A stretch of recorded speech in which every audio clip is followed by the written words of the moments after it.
अस्सलामुअलैकुम दोस्तों, आज की इस वीडियो में हम बात करने वाले हैं हजरत अली ने फरमाया रोज सुबह दो फरिश्ते घर पर क्यों आते हैं और वो आकर क्या करते हैं। साथ ही साथ दोस्तों हम आपको बताने वाले हैं एक ऐसा वाकिया जिस वाकिये में दुल्हन का इंतकाल हो गया, यानी अपनी शादी वाले दिन ही दुल्हन जो ससुराल में जानी थी वो कब्र में पहुंच गई। इसके साथ साथ दोस्तों हम आपको बताएंगे उन 15 घरों के बारे में जिन घरों में गरीबी ही गरीबी आती है, तंगदस्ती ही तंगदस्ती आती है।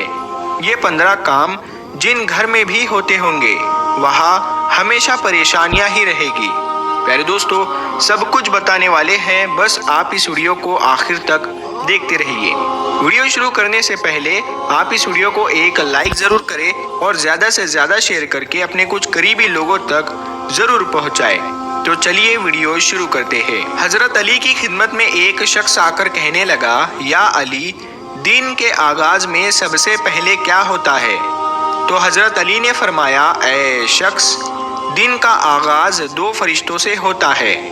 एक फरिश्ता घर घर जाकर दुआ करता है और दूसरा फरिश्ता घर घर जाकर इल्तजा करता है। तो वो शख्स कहने लगा, या अली, किस बात के लिए फरिश्ता दुआ करता है और किस बात के लिए इल्तिजा? तो हजरत अली ने फरमाया, मैंने अल्लाह के रसूल सल्लल्लाहु ताला अलैहि वसल्लम से सुना कि सुबह से पहले 2 फरिश्ते जमीन पर आते हैं और घर घर जाकर देखते हैं जिस घर में कोई ऐसा बंदा होता है जो अल्लाह की मखलूक पर खर्च करता है, अपने अजीजो अकारीब पर खर्च करता है, अपने घर वालों की ज़रूरतों को अपना फ़र्ज समझता है, तो एक फरिश्ता अल्लाह के दरबार में दुआ करता है कि ऐ अल्लाह, इसके हाथ को कभी तंग मत करना, इसकी नेमतों को बढ़ाते रहना ताकि ये ऐसे ही अपने अजीज़ों अकारीब और घर वालों पर खर्च कर सके। और दूसरा फरिश्ता ढूंढता है कि कहीं कोई घर ऐसा तो नहीं जिस घर में कोई ऐसा शख्स हो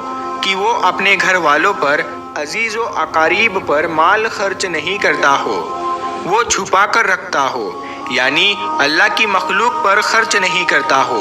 याद रखना, जब वो किसी ऐसे इंसान को देखता है जो अपने माल को इकट्ठा करके इंसानों से छुपा कर रखता है, तो वो दूसरा फरिश्ता अल्लाह के दरबार में फरियाद करता है कि ऐ अल्लाह, इस बंदे से इस दौलत का सख्त हिसाब लेना और इस बंदे को दुनियावी दौलत से महरूम कर दे, क्योंकि ये अपनी दौलत तेरे बंदों पर खर्च नहीं करता, अपने घर वालों और अजीज़ों अकारीब पर अपने माल को खर्च नहीं करता, महरूम रखता है।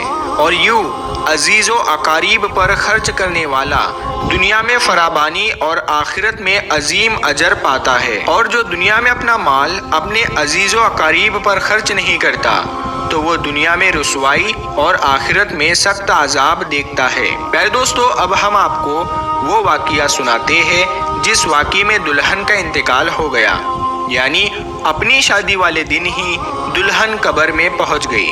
दोस्तों ये वाकिया सऊदी अरब का है। एक लड़की की शादी थी, उसकी तैयारियां चल रही थी, दुल्हन को सजाया जा रहा था। इतनी देर में मस्जिद में अजान हुई और उसके बाद नमाज के बाद से ही लड़की के मेकअप की तैयारियां चलने लगी। उसको एक अच्छा सा लिबास पहनाया गया और दुल्हन का सारा मेकअप किया गया। इतनी देर में इशा की अजान हो गई। जैसे ही उस लड़की के कानों में अजान की आवाज़ आई तो उसने सोचा कि नमाज पढ़ लूँ और उठी, वज़ू करने के लिए जाने लगी। जैसे ही वो वज़ू करने के लिए चली तो उसकी माँ ने देखा और पूछा, बेटी कहाँ जा रही हो? तो दुल्हन ने जवाब दिया कि अम्मी, मैं वज़ू करने के लिए जा रही हूँ, अजान हो चुकी है, नमाज का वक्त हो रहा है। लड़की की माँ ने कहा कि कहीं तुम पागल तो नहीं हो गई हो? नीचे सारे मेहमान बैठे हैं, तुम्हारा इंतज़ार कर रहे हैं, तुम वज़ू करोगी, तुम्हारा मेकअप खराब हो जाएगा, तुम फिर अच्छी नहीं दिखोगी, सब लोग तुम्हारे बारे में क्या सोचेंगे? उस दुल्हन ने कहा कि अम्मी, लोग क्या कहेंगे मुझे नहीं पता, मुझे अपने रब को राज़ी करना है। इतना कहकर लड़की वज़ू के लिए चली गई। उसने वज़ू किया और नमाज के लिए जाने लगी। वज़ू करने से उसका सारा मेकअप उतर चुका था, लेकिन लड़की को इस बात की कोई भी फिक्र नहीं थी, उसे तो डर था अपने रब का। लड़की नमाज पढ़ने के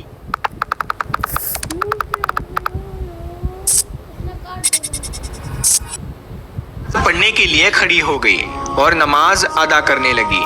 जैसे ही उसने आखिरी सजदा किया तो वो उठ ना सकी और सजदे में ही उस लड़की का इंतकाल हो गया।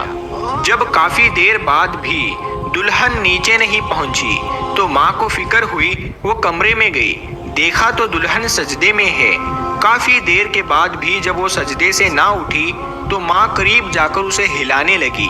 जैसे ही देखा तो पता चला कि लड़की का इंतकाल हो गया है, तो वो माँ फूट फूट कर रोने लगी। प्यारे दोस्तों, ये जो प्यारा सा मैसेज है ये उन लड़के और लड़कियों के लिए है जो दुनिया में खूबसूरत बनने के लिए अपने रब को भूल चुके हैं। किसी ने क्या खूब कहा है कि इस्लाम की शहजादियों को खूबसूरत बनने के लिए किसी महंगे क्रीम और पाउडर की ज़रूरत नहीं, 5 वक्त के वजू का पानी ही काफ़ी है उनकी खूबसूरती के लिए। प्यारे दोस्तों, अब हम आपको बताते हैं 15 घरों में गरीबी ही गरीबी आती है, तंगदस्ती ही तंगदस्ती आती है और परेशानियां आती है। दोस्तों, अगर आपके साथ भी ऐसा होता है कि आपकी कमाई तो बहुत है लेकिन फिर भी पैसा रुकता नहीं है, पैसे में बरकत नहीं होती, आपकी गरीबी दूर नहीं होती, अगर आप इन गलतियों में से एक भी गलती करते हो तो उसे फौरन अपने से दूर कर दो। इंशाअल्लाह गरीबी आपके घर से दूर हो जाएगी, आसपास भी नहीं भटकेगी। घर में गरीबी आने की 15 निशानियां। नंबर 1, लेटते वक्त एक टांग को दूसरी टांग पर रखना। नंबर 2, टूटे हुए बर्तन इस्तेमाल करना। नंबर 3, बॉटल को पूरा मुंह या पानी के मटके को मुंह लगाकर पानी पीना। नंबर 4, पेड़ के नीचे पेशाब करना। नंबर 5, टूटी हुई कंघी से बाल बनाना। नंबर 6, घर में कूड़ा करकट जमा करके रखना। नंबर 7, दांतों से नाखून को काटना। नंबर 8, फजर की नमाज नहीं पढ़ना। प्यारे दोस्तों, सबसे ज़्यादा गरीबी फजर की नमाज नहीं पढ़ने से आती है। अगर आप फजर की नमाज नहीं पढ़ते हैं तो उस घर में गरीबी का आना तय है। नंबर 9, झूठी कसम खाना। नंबर 10, उल्टे लेट कर सोना। नंबर 11, मेहमान के आने पर नाराज होना। नंबर 12, औरतों का खड़े खड़े बालों को संवारना। नंबर 13, गुसल खाने में पेशाब करना। नंबर 14, घर में बड़े लोगों को नीचे बैठाकर खुद ऊपर बैठना। और नंबर 15, उल्टे हाथ से खाना पीना करना। प्यारे दोस्तों, ये थे वो 15 काम जिनको करने से घर में गरीबी बनी रहती है और उस घर में गरीबी का आना तय होता है। तो आप अगर इन चीज़ों से बच गए तो इंशाअल्लाह ताला आपके घर में भी बरकत होगी। प्यारे दोस्तों, अगर आपको ये वीडियो पसंद आई है तो इस वीडियो को